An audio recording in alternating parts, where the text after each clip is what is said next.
اعوذ باللہ من الشیطان الرجیم، بسم اللہ الرحمن الرحیم۔ تو سورہ بقرہ کے یہ اب ہم آخری حصے میں لاسٹ کی چند آیات ہیں جن کی تفسیر رہ گئی ہے، ان کو مکمل کرنے کی۔ یہ تقریباً 5-6 آیات سورہ بقرہ کی رہ گئی ہیں۔ آج ہم سورہ بقرہ کی آیت نمبر 282 پڑھیں گے۔ اے اہل ایمان، جب بھی تم قرض کا کوئی معاملہ کرو ایک وقت مقرر تک کے لیے تو اس کو لکھ لیا کرو، اور جو لکھنا جانتا ہو وہ لکھنے سے انکار نہ کرے جس طرح اللہ نے اس کو سکھایا ہے، بس چاہے کہ وہ لکھ دے، اور وہ املا وہ شخص کرائے جس پر حق آتا ہے، اور وہ اللہ سے ڈرتا رہے اپنے رب سے، اور اس میں سے کوئی شے کم نہ کر دے۔ پھر اگر وہ شخص جس پر حق عائد ہوتا ہے نہ سمجھ ہو یا ضعیف ہو یا اس کے پاس اتنی صلاحیت نہ ہو کہ وہ املا کروا سکے، تو جو اس کا ولی ہو وہ انصاف کے ساتھ لکھوا دے، اور اس پر گواہ بنا لیا کرو اپنے مردوں میں سے 2 آدمیوں کو۔ پھر اگر 2 مرد دستیاب نہ ہوں تو 1 مرد اور 2 عورتیں ہوں۔ یہ گواہ تمہارے پسندیدہ لوگوں میں سے ہوں، تاکہ ان میں سے کوئی ایک بھول جائے تو دوسری یاد کروا دے، اور انکار نہ کریں گواہ جب ان کو بلایا جائے، اور تساہل مت کرو اس کے لکھنے میں، معاملہ ہر چھوٹا ہو یا بڑا اس کی مقرر مدت کے لیے۔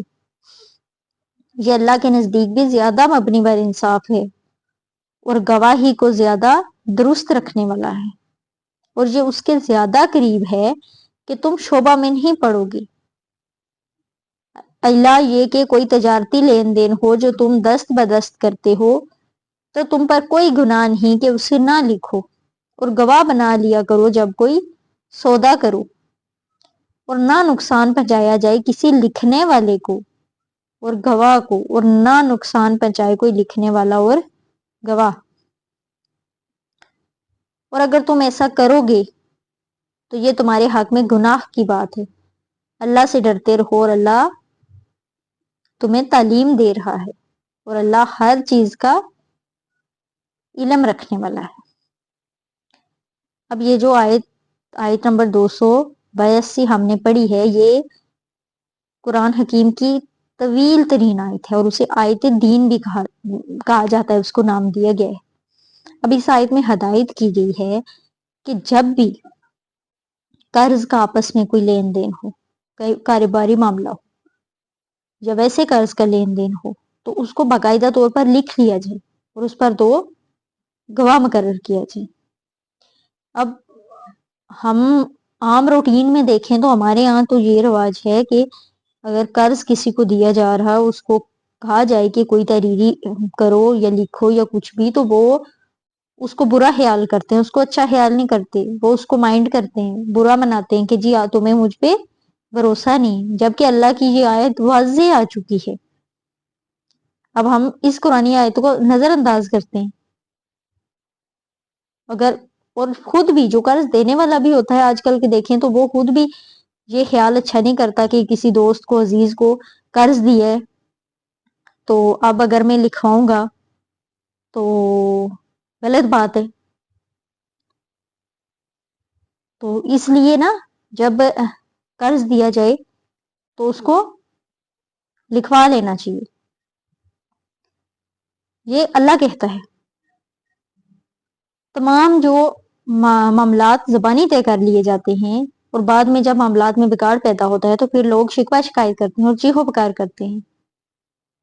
اگر شروع میں ہی قرآنی ہدایت کے مطابق معاملات کو لکھ لیا جاتا تو نوبت یہاں نہ آتی۔ اب حدیث نبی صلی اللہ علیہ وسلم کا بھی مفہوم ہے کہ جو شخص قرض دیتے ہو یا کوئی مالی معاملہ کرتے ہوئے لکھواتا نہیں ہے، اگر اس کا مال ضائع ہو جاتا ہے تو اسے اس پر کوئی اجر نہیں ملتا، اور اگر وہ مقروض کے حق میں بد دعا کرتا ہے تو اللہ اس کی فریاد نہیں سنتا، کیونکہ یہ تو واضح اللہ کے حکم کی خلاف ورزی ہے۔ اب اللہ نے کہا ہے، اللہ کا حکم ہے کہ لکھ لیا تو پھر لکھ لینا چاہیے، یعنی اور پھر یہ ہے کہ قرض کا ایک مقرر وقت ہونا چاہیے کہ کب واپس کرنا ہے۔ اب مقرر وقت سے یہ کہ ضروری نہیں ہے کہ مقرر وقت یہ تک اگر بندے کے پاس نہ ہو تو یہ کوئی حرف آخر ہو گیا. جو وقت مقرر کیا جائے اس کے بعد بھی اگر اس کے پاس استطاعت نہیں ہے تو وہ اس سے مزید ٹائم لے سکتا ہے. اور پھر یہ ہے کہ کہا گیا ہے کہ چاہیے کہ اس کو لکھے کوئی لکھنے والا تمہارے مابین عدل کے ساتھ، یعنی لکھنے والا کوئی ڈنڈی نہ مار جائے، اسے چاہیے کہ وہ صحیح صحیح لکھے. اور جو لکھنا جانتا ہو، یہ ہدایت کی گئی ہے، تاکید کی گئی ہے کہ جو لکھنا جانتا ہو وہ کو منع نہ کرے، لکھنے سے انکار نہ کرے. اس لیے کہ اس معاشرے میں پڑھے لکھے لوگ بہت کم ہوتے تھے. اور املا کس شخص کے ذمہ کہ جس نے قرض لیا ہے وہ دستاویز لائے کہ میں ذمہ داری لے، جس کا مال ہے وہ نہ لکھوائے اور اللہ سے ڈرتا رہے. اور جو لکھوائے اور لکھواتے ہوئے اس میں سے کوئی چیز اوپر نیچے نہیں کرے، جو جیسا ہے جس طرح سے لیا ہے ویسا ہی لکھے. اور اگر وہ شخص جو لے رہا ہے وہ ضعیف ہے، ناتواں ہے، پڑھا لکھا نہیں ہے، کچھ وہ املا نہیں کروا سکتا، تو پھر وہ اپنا کوئی ولی مقرر کرے، وکیل مقرر کرے، تو جو اس کی طرف سے انصاف کے ساتھ دستاویز تحریر کرائے. پھر اور ساتھ میں اس پہ گواہ بنانے کا بھی دیکھیں تاکید کی کہ مردوں میں سے 2 آدمیوں کو گواہ بھی بنا لو جو تمہارے پسندیدہ ہوں. اور اگر 2 مرد دستیاب نہیں ہیں تو پھر 1 مرد اور 2 عورتوں کو گواہ بناؤ. 2 عورتیں کی تاکہ اس میں سے ایک بول جائے تو دوسری یاد کرے. اب ایسے گواہ ہونے چاہیے کہ جو دونوں فریقین کو ان پہ اعتماد ہو. یہ نہ ہو کہ ان میں گواہوں کے معاملے میں کوئی اختلاف ہو، پھر بھی ایک بندہ ہٹ جائے جی میں نے تو یہی گواہ رکھنے. اب یہ ہے کہ اگر 2 مرد نہ ہوں تو 1 مرد اور 2 عورتوں کا، یعنی گواہوں میں 1 مرد کا ہونا لازم ہے. محض عورت کی گواہی نہیں چلی.